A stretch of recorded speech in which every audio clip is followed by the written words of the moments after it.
Elle était encore dans mon lit la semaine dernière. Aujourd'hui, elle dort dans le pantouse de mon père. Ma copine m'a quitté pour mon propre père, prétendant qu'il pouvait lui offrir la vie que moi, je ne pourrais jamais lui donner. Mais quand mon grand-père l'a appris, il n'a pas seulement coupé les ponts avec lui, il m'a remis les clés de tout l'empire. Et maintenant que je suis PDG d'une entreprise à 1 milliard d'euros, ils sont tous les deux à ma porte, à genoux, en train de supplier. Qu'est-ce que vous feriez si votre copine et votre père vous trahissaient le même soir? J'ai rencontré Amanda il y a 6 mois à une soirée de fiançailles à Marseille. Elle était brillante, magnifique, et un peu trop sophistiquée pour quelqu'un qui bossait dans un magasin de prêt-à-porter, ou du moins, c'est ce que je croyais. En réalité, elle enchaînait 2 boulots tout en terminant ses études. J'ai respecté ça. Et entre nous, ça a tout de suite collé. Vraiment vite. À cette époque, j'étais juste un chef d'équipe dans une société de logistique. Bon salaire, rien de fou. Mon père, en revanche, Alain Rameau, le golden boy de la finance française, vivait dans un autre monde. Yacht à Monaco, 4 propriétés entre Paris, Biarritz et Courchevel, jet privé pour le boulot. On ne se parlait plus beaucoup depuis mes 13 à 14 ans. Notre relation s'était dégradée. Il m'a toujours vu comme un raté. Chaque compliment venait avec une gifle cachée. Chaque conversation finissait par un mur de silence ou une pique bien placée. Alors quand Amanda et moi, on a commencé à devenir sérieux, je ne lui ai même pas parlé d'elle. Aucun intérêt. Il ne s'était jamais soucié de mes histoires de cœur. Mais tout a basculé le jour où je l'ai emmenée à l'anniversaire de mon oncle. C'est là qu'elle a rencontré mon père.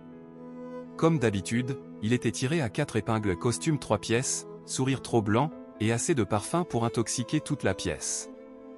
Amanda a souri poliment, mais j'ai remarqué son regard. Celui qui traîne un peu trop quand il parle. J'ai mis ça sur le compte du stress. Sauf que cette nuit-là, elle m'a posé pas mal de questions sur lui. Beaucoup plus que prévu. Je lui ai donné la version soft puissant, charmeur, mais jamais vraiment un père. 2 semaines plus tard, elle passait son temps sur son téléphone. Sourire discret, écran retourné quand j'approchais. Elle disait que c'était les cours. Je l'ai cru. Jusqu'à ce qu'un soir, elle ne rentre pas. Il était 2 heures du matin. Toujours pas de nouvelles. Aucun appel. Aucun message. Et puis j'ai reçu une alerte, mon compte Netflix venait d'être utilisé depuis une localisation à Tour Rameau aux Pantouzes. J'ai compris. J'ai sauté dans ma voiture, le cœur en feu. Les vigiles ne m'ont pas laissé monter. Monsieur Rameau a demandé à ne pas être dérangé. Là, j'ai su. Elle n'était pas juste partie. Elle avait choisi.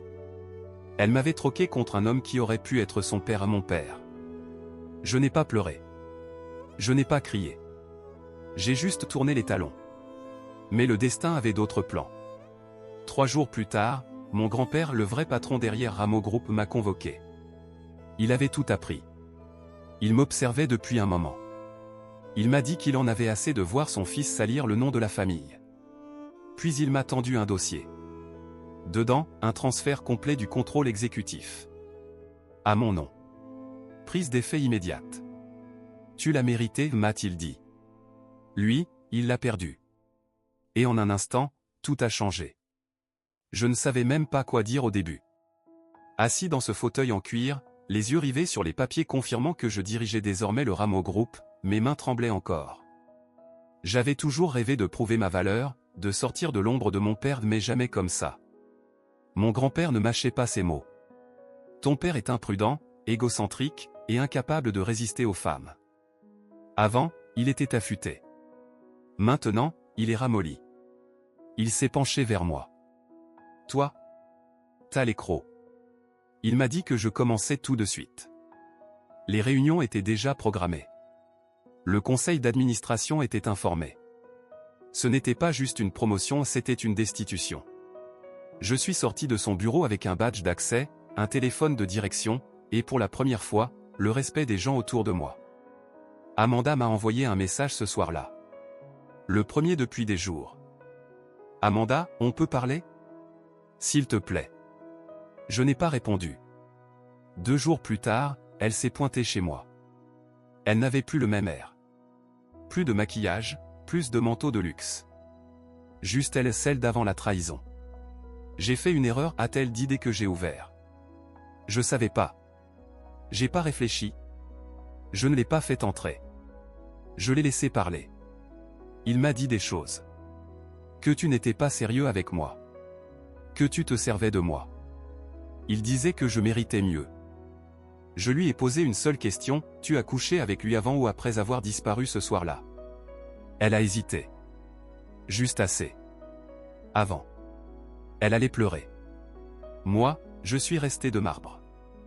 Mais elle n'était pas la seule à ramper. Mon père est venu le lendemain matin. Cet homme avec qui je n'avais presque plus parlé depuis 5 ans. Celui qui m'avait volé ma copine comme s'il s'agissait d'un jeu malsain. Il n'a même pas feint la surprise quand la réceptionniste lui a dit d'attendre que j'étais en réunion et qu'il fallait un rendez-vous désormais. Il a attendu. Je l'ai laissé poireauter. 37 minutes plus tard, je suis sorti de la salle de conférence et je l'ai vu. Toujours aussi élégant. Toujours aussi sûr de lui. Mais quelque chose dans ses yeux avait changé. Moins de confiance. Moins de pouvoir. Peut-être les deux. Fiston, a-t-il dit en se levant. Faut qu'on parle. Je l'ai regardé. Non. Toi, tu vas écouter.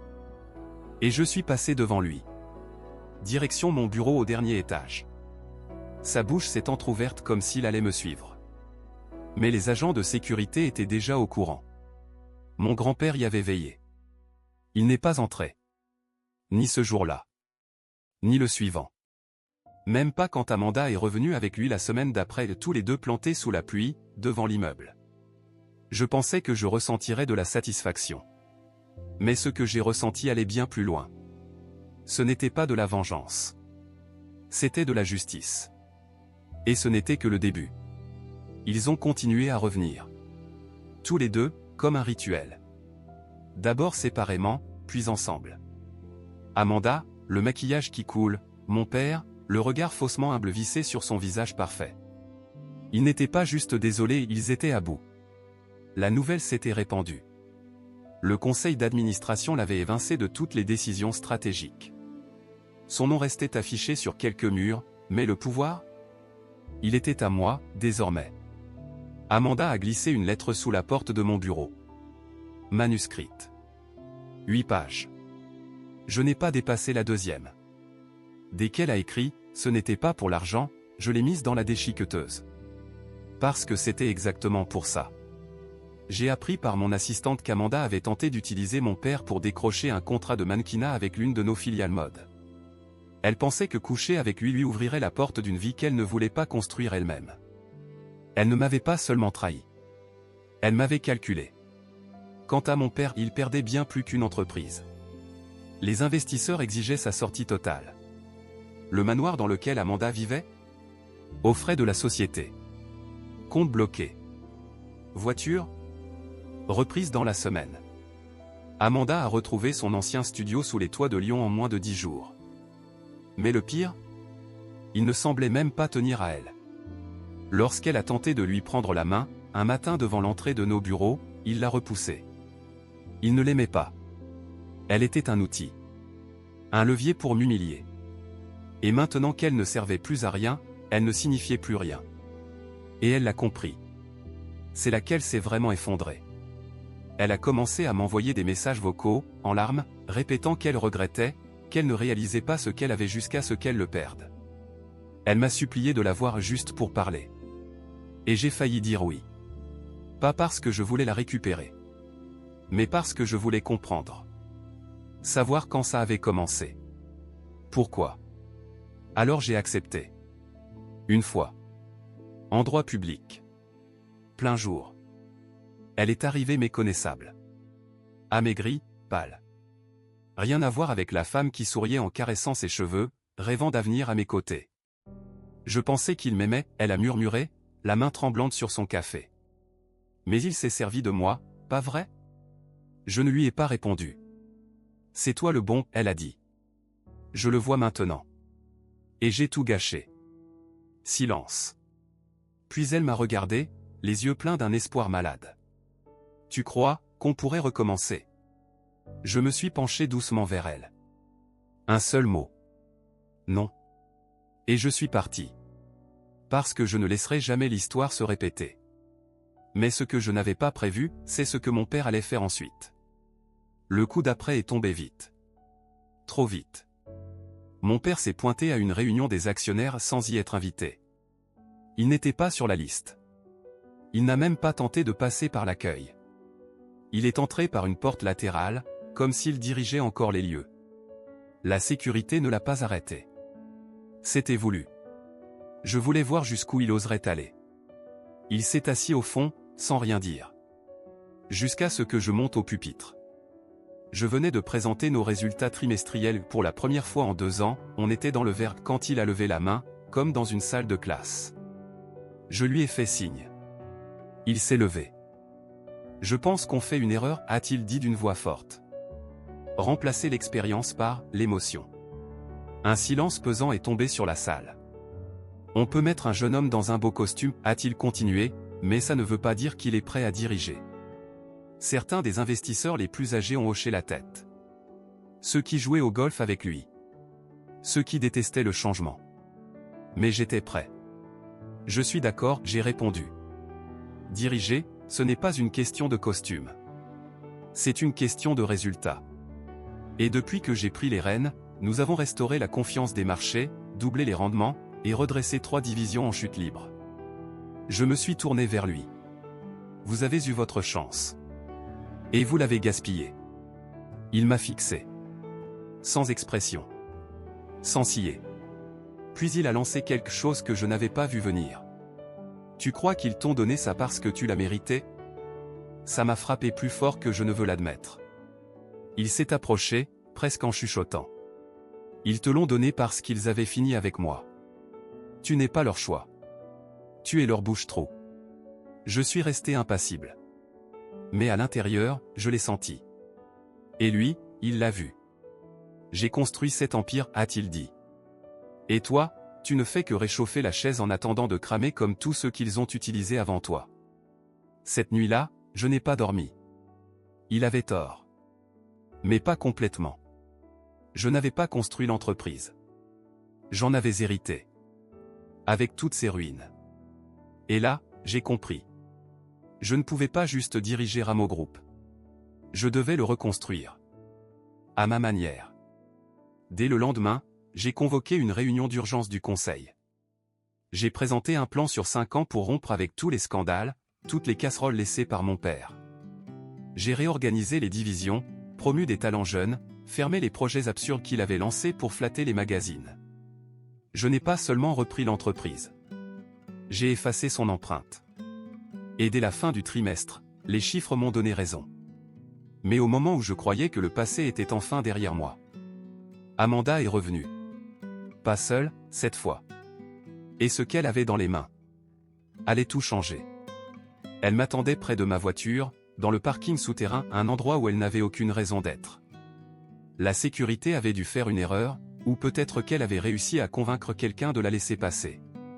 Quoi qu'il en soit, quand j'ai aperçu sa silhouette près de la portière, mon estomac s'est noué.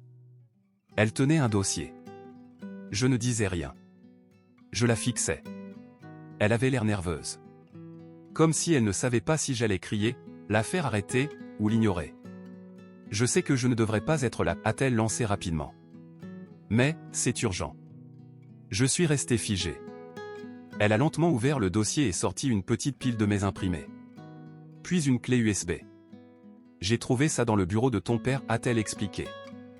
Caché derrière un tiroir. Je n'ai rien pris. Elle a continué. Ce sont des échanges. Il y a plus d'1 an. Entre lui et quelqu'un du service financier. J'ai finalement attrapé les feuilles. Je n'ai pas eu besoin de lire plus de 3 lignes. C'était un plan. Un plan pour détourner des millions d'un fonds d'entreprise vers un compte privé aux îles Caïmans. Mon père siphonnait de l'argent chez Rameau Group bien avant qu'il ne soit viré. Et Amanda? Elle venait de me donner l'arme pour l'enterrer à jamais. Mais je ne l'ai pas remerciée. À la place, j'ai posé la question qui brûlait plus que toutes les autres. Pourquoi maintenant? Elle a hésité. Parce que je me suis trompé, a-t-elle murmuré. Et parce qu'il prévoit de quitter le pays. J'ai haussé un sourcil. Il a un billet. Allez simple. pour Dubaï. Il a dit qu'il en avait fini de se battre, et qu'il emporterait ce qu'il pouvait. Le timing ne pouvait pas être pire ou parfait. J'avais des réunions, des conférences de presse, des bilans trimestriels à gérer toute la semaine. Mais rien de tout ça n'avait d'importance si cette bombe ne sautait pas. Je lui ai dit de me laisser les documents et de ne plus jamais me contacter. Elle n'a pas discuté. Ce soir-là, j'ai appelé mon grand-père. Dès que j'ai évoqué ce que j'avais découvert, il s'est tu pendant 10 secondes. Puis il a dit, j'ai toujours eu des soupçons. Mais jamais de preuves. Maintenant, on en avait. Le lendemain, notre équipe juridique a agi vite. Assignation discrète. Audit silencieux. Blocages internes sur tout transfert offshore. Mais je n'en avais pas fini. Je voulais le confronter. Une dernière fois. Et j'en ai eu l'occasion. Il est revenu pour vider son bureau avant de prendre l'avion, apparemment sans savoir qu'on tissait déjà autour de lui une toile juridique. Je suis arrivé juste au moment où il emballait la dernière photo encadrée de lui-même. « Tu pensais vraiment t'en tirer comme ça ?» ai-je demandé. Il n'a même pas bronché. Il a juste souri, presque moqueur. « Je m'en sors toujours » a-t-il dit. « Jusqu'à ce que tu débarques. » J'ai laissé tomber le dossier sur la table. Pas cette fois. Il a ouvert les pages. En a lu une, puis l'a reposée calmement. « Tu es vraiment le petit-fils de ton grand-père » a-t-il lâché. « Non, lui ai-je répondu. Je suis l'homme que tu n'as jamais été. » Il n'a pas réagi. Juste fixé mon regard.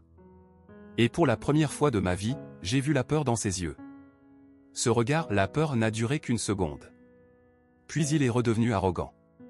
Mais je l'avais vu. Et je savais qu'il avait compris qu'il était allé trop loin. Il a repris le dossier, presque désinvolte. « Tu crois que ça va marcher ?» a-t-il dit en feuilletant les mets. « Ce n'est que du papier. » Des paroles. J'ai déjà échappé à pire. Pas avec notre équipe juridique, ai-je répondu. Pas quand la piste d'argent mène directement à toi.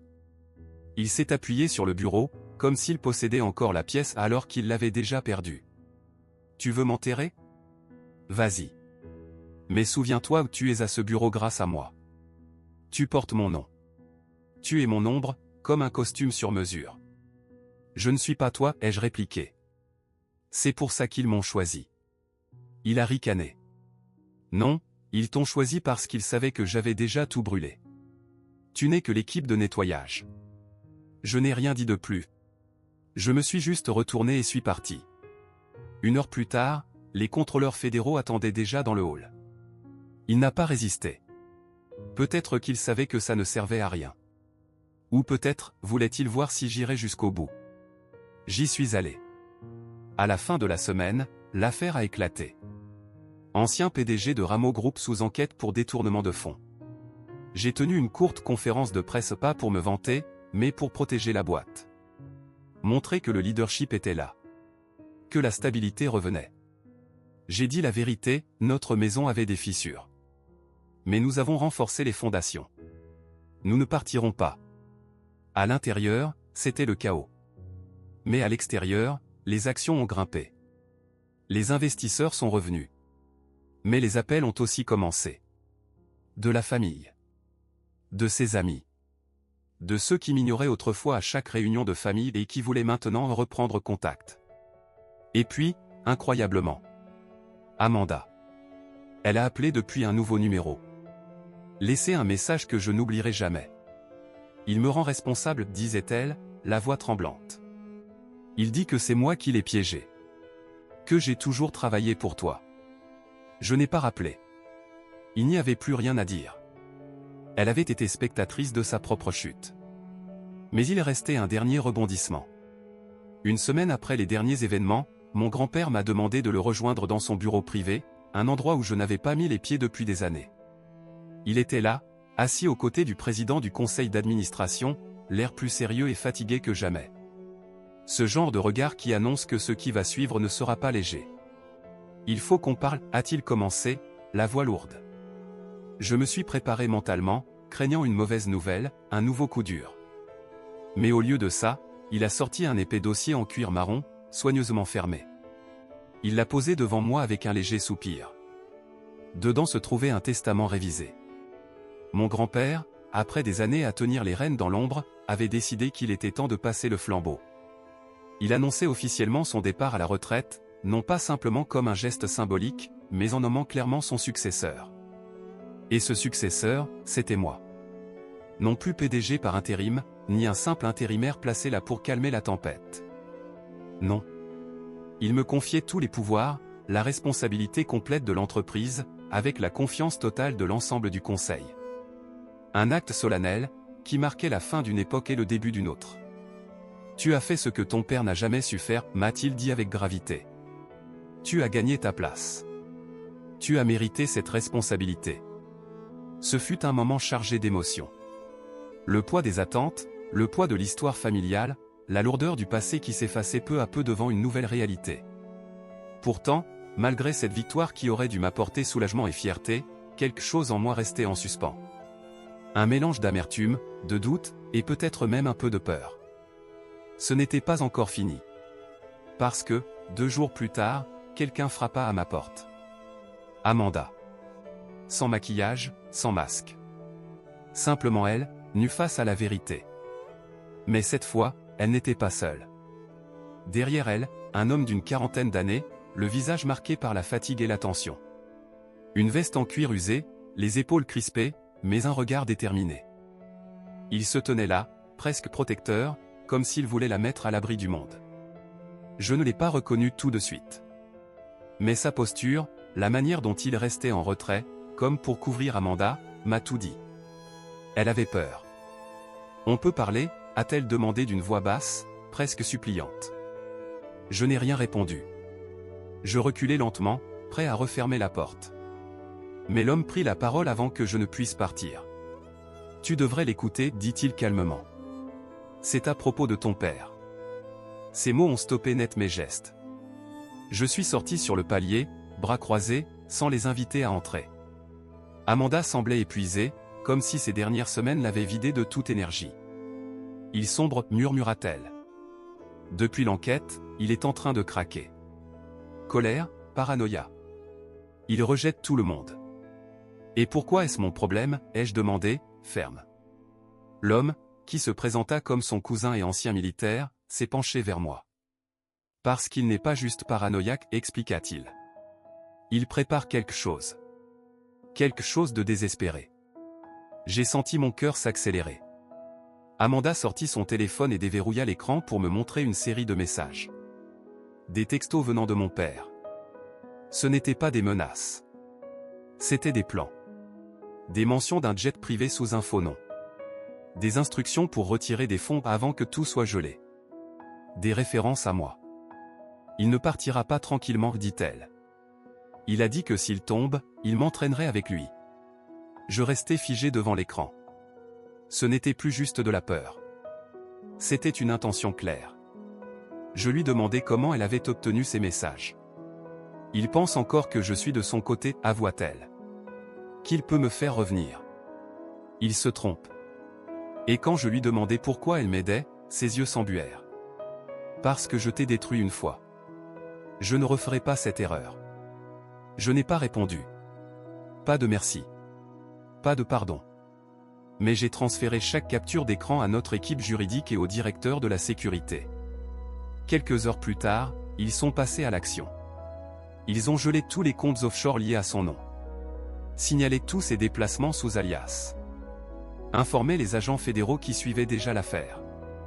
À la tombée de la nuit, mon père a été intercepté sur une piste privée du sud de la France.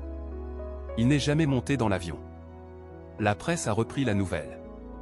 Cette fois, ce n'était plus seulement une affaire de détournement. C'était une tentative de fuite pour échapper à la justice. L'homme qui régnait autrefois sur moi comme un roi faisait maintenant face à des décennies de prison. Ce soir-là, Amanda m'a encore écrit. Je suis désolé, a-t-elle simplement dit.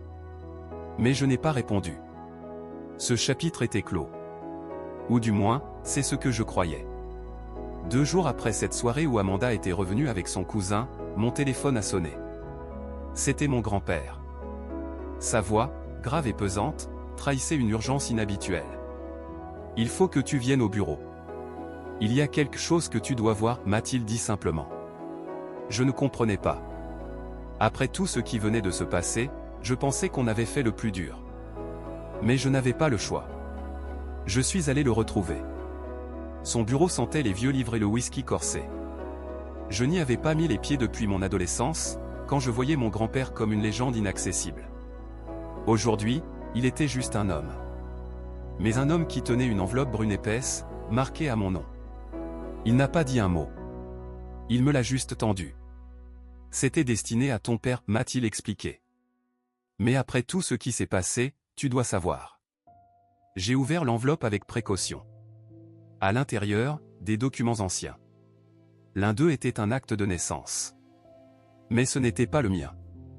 C'était celui d'un garçon nommé Daniel Rameau. Né d'une femme que je n'avais jamais entendu nommer. Je levai les yeux vers mon grand-père, qui hocha lentement la tête. C'était ton demi-frère, dit-il. Je restai figé. Il est mort à la naissance, expliqua-t-il. Ton père ne l'a jamais su. Mon cerveau s'embrouilla. Qu'est-ce que ça veut dire pour... Tout, m'interrompit-il.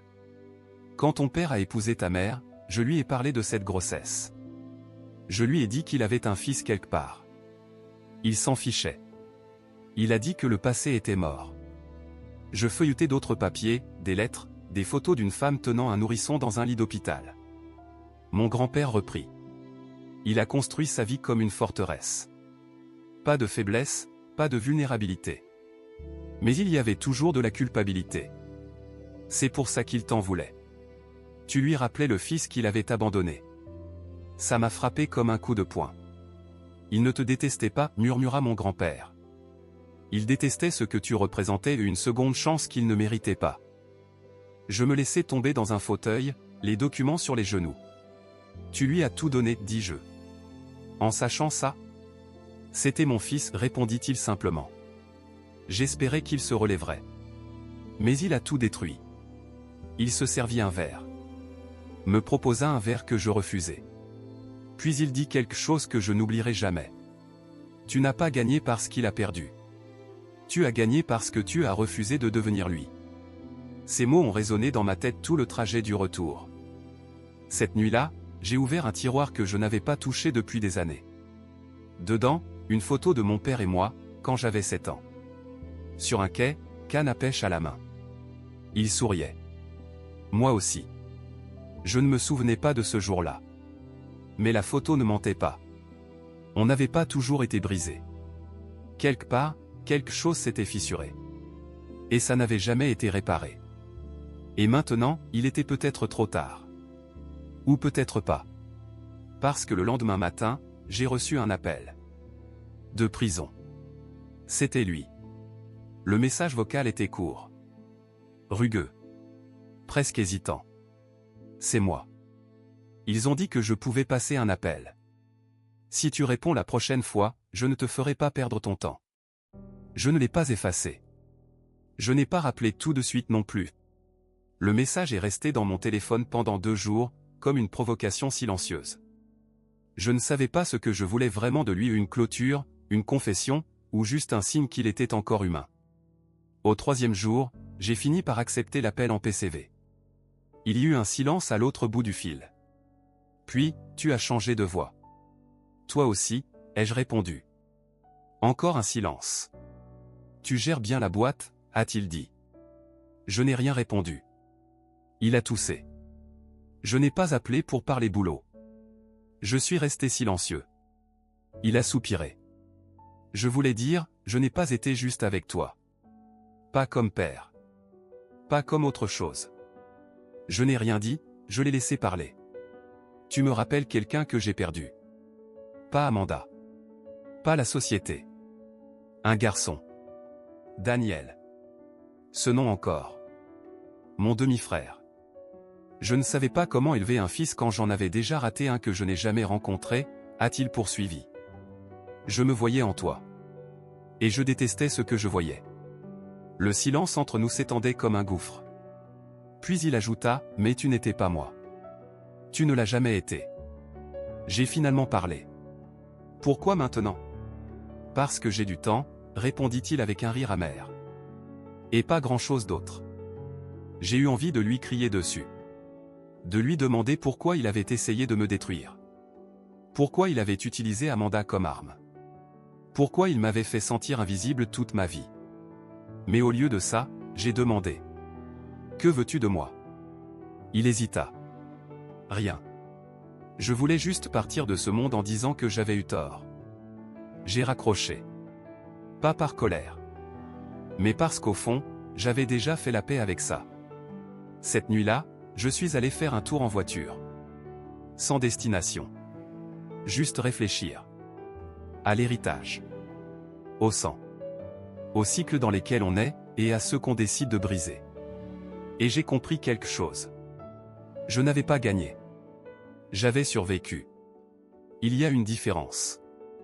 Et c'est là que j'ai su comment tout ça devait se finir. Parce que le dernier chapitre n'était pas à propos de lui. Il s'agissait de ce que j'allais faire de l'Empire désormais entre mes mains. 3 mois après cet appel, je me tenais au 47e étage de la tour Rameau, face à la baie vitrée qui donnait sur la ville. Le paysage parisien s'étendait à perte de vue, mais je ne voyais pas de victoire dans cette étendue. Ce que je ressentais, c'était une lourde responsabilité. Je n'étais plus ce gamin qui voulait prouver quelque chose. J'étais devenu l'homme chargé de reconstruire un nom sali par la cupidité et la trahison. Et j'étais prêt. J'ai lancé une initiative majeure, un audit complet de toutes les décisions exécutives des 10 dernières années. Pas seulement pour protéger la société, mais pour mettre au jour la pourriture que personne n'avait vue pendant trop longtemps. J'ai dissous le conseil d'administration historique. La plupart avaient fermé les yeux ou encouragé les erreurs de mon père. Je les ai remplacés par des jeunes ambitieux, intègres, loyaux uniquement à la mission. J'ai réorganisé la fondation de l'entreprise. Fini les dons de prestige, les projets de façade. Place à des actions concrètes, des vrais programmes, des impacts réels. Je ne voulais plus être meilleur que mon père. Je voulais être meilleur que le silence qui lui avait permis de prospérer. Un matin, j'ai reçu une lettre. Manuscrite. Sans adresse de retour. C'était d'Amanda. Elle n'était pas longue. Juste une phrase. Je sais que tu feras quelque chose de grand avec tout ça. Et moi, je passerai le reste de ma vie à regretter de t'avoir trahi avant que tu ne deviennes l'homme que tu es aujourd'hui. Je l'ai plié, rangé dans un tiroir, et je ne l'ai jamais relu. Parce que certaines portes doivent rester fermées. Plus tard dans l'année, mon grand-père est mort paisiblement dans son sommeil. Il m'a laissé une dernière chose, une phrase écrite sur une note dans son testament. Dirige comme si personne ne te regardait. Ça m'a frappé plus fort que tout. Parce qu'au final, c'est ça, le leadership. Faire ce qui est juste, même quand les caméras sont éteintes, quand les projecteurs sont tombés, et que la seule personne à savoir, c'est toi. Je suis allé voir mon père une dernière fois, peu avant son procès.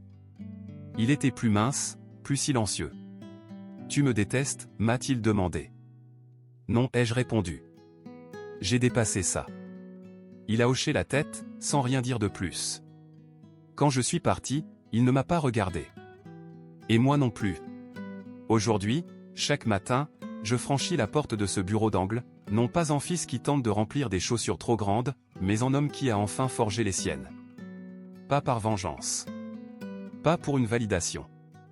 Mais parce que parfois, le vrai pouvoir vient de celui qui survit au feu, et qui en sort plus pur que ceux qui ont allumé l'étincelle. Alors dis-moi. Tu aurais pardonné ?